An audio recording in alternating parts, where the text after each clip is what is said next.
tous, j'espère que vous allez bien. Alors aujourd'hui on se retrouve pour parler lecture parce que ça fait longtemps que je ne vous ai pas fait de point lecture. Le dernier je l'avais fait je crois en juillet pour mes lectures de juin et du coup vous n'avez pas eu de retour sur mes lectures de ces 3 derniers mois. Alors je ne vais pas vous présenter toutes mes lectures parce que sur le mois de juillet, août et septembre compris j'ai lu 33 livres, quelque chose comme ça, plus ou moins un ou deux. Donc voilà, je ne peux pas vous présenter une trentaine de livres en même temps. Donc du coup j'ai décidé de juste vous présenter mes meilleures lectures, vraiment ce que j'ai préféré dans cette trentaine de livres. Et donc j'en ai sélectionné 2 pour juillet, 3 pour le mois d'août et enfin 2 pour le mois de septembre. Alors c'est vrai qu'en août j'ai fait vraiment d'excellentes lectures. C'était difficile de choisir. Mais si vous êtes intéressé par plus de lectures, je vous invite à aller voir sur mon autre chaîne, Lire avec Aurore, où là je vous présente vraiment toutes mes lectures. Donc voilà pour le petit point. Donc on va commencer tout de suite. J'en ai que 7, donc ça devrait aller assez rapidement. Et en plus la plupart, je les ai encore avec moi. Ouais, sauf 2. Donc c'est cool, je vais pouvoir vous lire la 4e de couverture. Alors, le premier, il s'agit de Max de Sarah Cohen-Scully aux éditions Gallimard. Donc là, c'est un livre jeunesse, on va dire ado à la base, mais il était vraiment excellent. Alors, Max, 19 avril 1936, bientôt minuit. Je vais naître dans 1 minute exactement.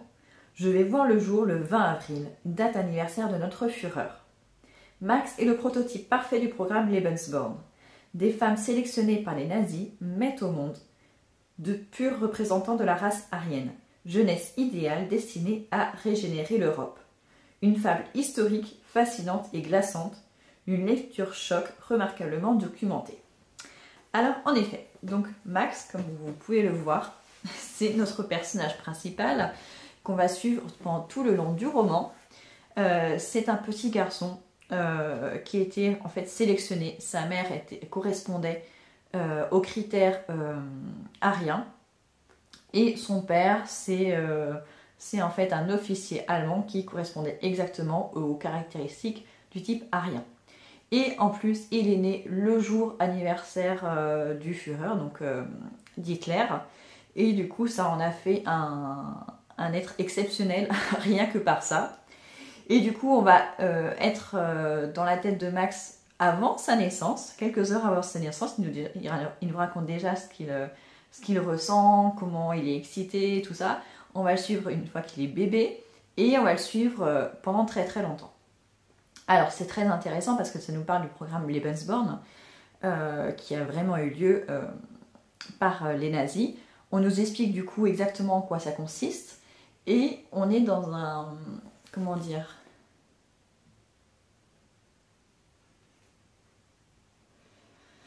On est finalement dans une fable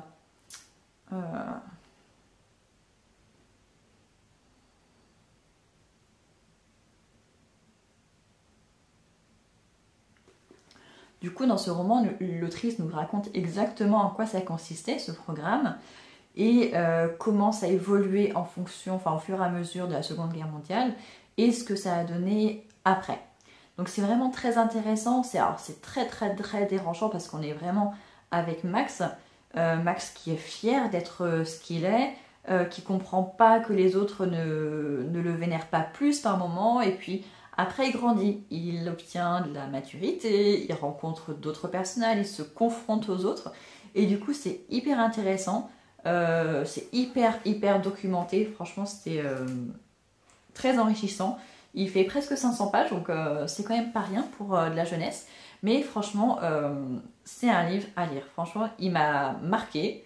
Ça a été ma lecture du mois de juillet. Je peux la recommander à tout le monde maintenant. C'est vraiment le livre que j'ai envie que tout le monde ait dans sa bibliothèque. Ensuite, j'ai lu Nouvelle Babel de Michel Bussy. Alors là, on est dans un tout autre genre. On est dans un roman un petit peu futuriste, un petit peu fantastique. On est vers les 2050 ou peut-être 2100, je ne sais plus exactement, plutôt 2100. Donc dans un futur où il n'y a plus de frontières, il n'y a plus qu'une seule langue qui est parlée dans le monde entier, un seul pays, un seul horaire, comment on dit, un seul fuseau horaire pour toute la planète. Pour se déplacer, ils ont une espèce de montre qui permet de se téléporter n'importe où, n'importe quand. Donc voilà, on est dans un monde comme ça, très globalisé, avec un seul gouvernement, donc un seul président pour voilà, le monde entier. Donc comme ça a l'air idyllique. Et en fait, dès le début, il y a sur une île privée, il y a un meurtre.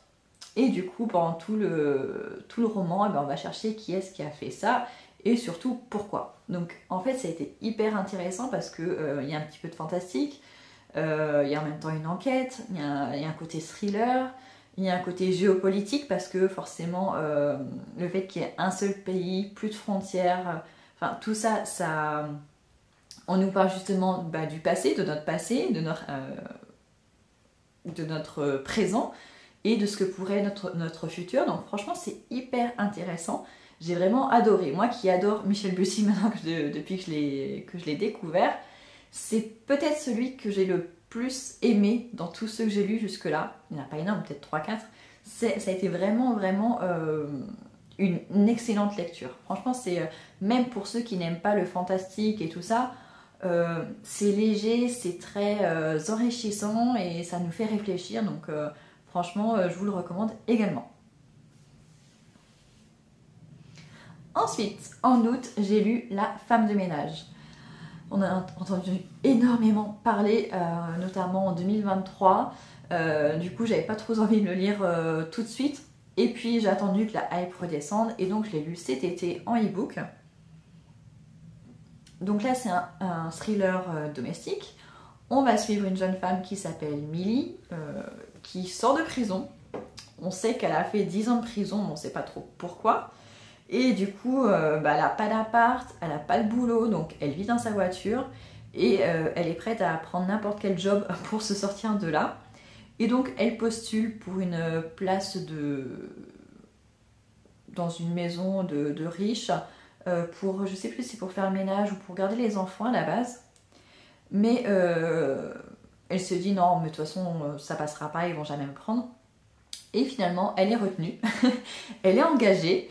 Et par rapport à ce qu'on lui demandait au début, elle va en faire beaucoup plus. En fait, elle va devoir tout gérer.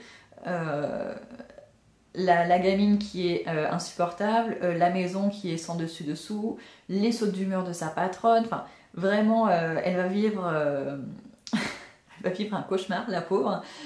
Mais en même temps, elle n'a pas le choix, elle est obligée parce que elle a besoin de travail. Et en plus, dans cette maison, on lui propose de l'héberger. Donc, ça lui permet de ne plus vivre dans sa voiture également. Et petit à petit, bien sûr, ça va pas être si idéal que ça. Elle va se rendre compte de pas mal de choses. Les choses vont se retourner un petit peu contre elle, on va dire. Et franchement, c'était très intéressant. C'était en 3 parties. J'ai beaucoup aimé la première partie. La deuxième partie également, un petit peu moins la troisième. Et par contre, j'ai été un peu déçue par la toute fin. Parce que... sur la fin, en fait, ça induit qu'il y aura un tome 2. Bon, depuis, forcément, il y a eu le tome 2, il y a même le tome 3 qui vient de sortir. Donc, c'est pas trop une surprise. Mais ça nous révèle presque ce qui va se passer, en fait, dans le tome 2, j'ai l'impression. Donc, j'étais un petit peu déçue par la fin. Mais en tout cas, la construction du roman et les retournements de situation m'ont bien plu. Donc, ça a été quand même une excellente lecture. Et en plus, il était très court, donc ça se lisait très très vite. Ensuite, j'ai lu La bibliothèque de minuit. Alors, vous voyez, on passe vraiment du coq à l'âne dans mes lectures. Je lis vraiment de tout. Et ce que j'aime, c'est pareil, il faut que ce soit très diversifié. Alors, dans La bibliothèque de minuit de Matt Haig, je vous lis la 4e de couverture. À 35 ans, Nora Seed a l'impression d'avoir tout raté. Lorsqu'elle décide de mettre fin à ses jours, elle se retrouve un soir dans la mystérieuse bibliothèque de minuit. C'est sa dernière occasion de reprendre en main son destin. Si elle avait fait d'autres choix, que se serait-il passé? Avec l'aide d'une amie bibliophile, elle entre dans le jeu. Elle n'a qu'à se servir dans ses étranges rayonnages, tourner les pages et corriger ses erreurs pour inventer l'existence parfaite. Pourtant, les choses ne se déroulent pas comme elle l'aurait imaginé. Avant que minuit sonne, pourra-t-elle répondre à l'énigme la plus importante? Qu'est-ce qu'une vie heureuse? Alors, j'ai beaucoup aimé ce livre, même si j'ai eu beaucoup de mal au début dans on va dire les 100 premières pages, parce que ça mettait beaucoup de temps à démarrer. En fait, au début, on est avec Nora. On nous explique en fait ce qu'elle vit. On nous apprend qu'elle est dépressive, pourquoi elle est dépressive, jusqu'au moment où elle fait sa tentative de suicide. Et à ce moment-là, ça devient intéressant. Elle se retrouve justement dans la bibliothèque de minuit, où elle va revivre, enfin elle va revoir en fait sa vie passée en fait. Elle a un livre dans cette bibliothèque de minuit qui est le livre de ses regrets, qui est vraiment plein. Il est énorme. Et en fait,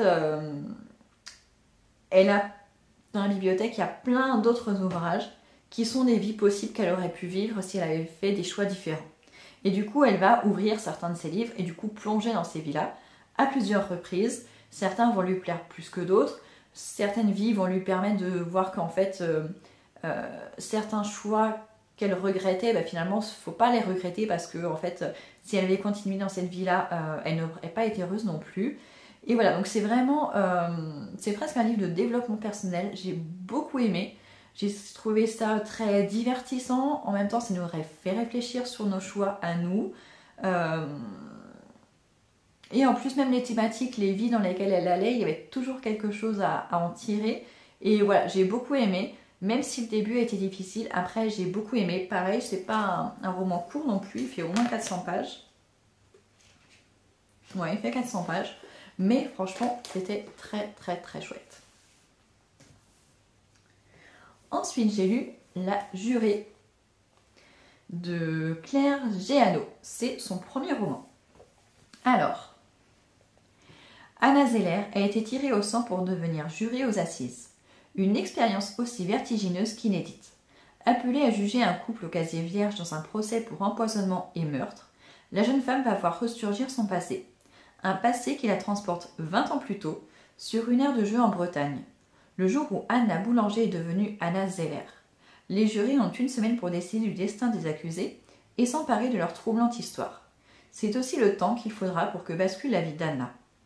Un premier roman sensible et lumineux sur la quête de vérité, les liens familiaux et les mirages de l'enfance. Alors étant donné que moi je ne lis pas les quatrièmes de couverture, quand j'ai vu ce titre, voilà, je me suis dit, on va suivre une jurée lors d'un procès, et voilà.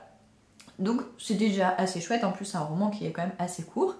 Et en fait, je me suis rendu compte à la page, je crois, 39 ou 40, que en plus de cette histoire, il y avait autre chose, quelque chose dans le passé justement d'Anna qui était très important. Et du coup, on va replonger dans son enfance et en fait, ce procès va faire ressurgir des choses. Les deux affaires n'ont rien à voir l'une avec l'autre, mais elle, ça va lui permettre, en fait, elle va rencontrer une personne lors de ce procès qui va lui poser des questions et elle va trouver ça très mal placé. Et en fait, ça va lui ouvrir les yeux. Ça va l'obliger en fait à se questionner sur son passé, à poser les questions aux bonnes personnes et du coup, elle va découvrir des choses sur son passé qu'elle avait complètement pas oubliées, mais carrément occultées de sa mémoire. Donc franchement, j'ai trouvé ça hyper bien fait, hyper intéressant. Chaque chapitre, c'est en alternance. Un chapitre sur le procès, un chapitre sur sa vie privée. Et franchement, pour un premier roman, c'était excellent. Donc ça, c'était les 3 lectures d'août. Maintenant, il nous reste les 2 lectures de septembre. Alors, j'ai lu un excellent thriller, Le Zoo de Jean Phillips. Le zoo est sur le point de fermer ses portes. Joanne et son fils de 4 ans, Lincoln, profitent des dernières minutes dans leur coin préféré à l'écart des visiteurs.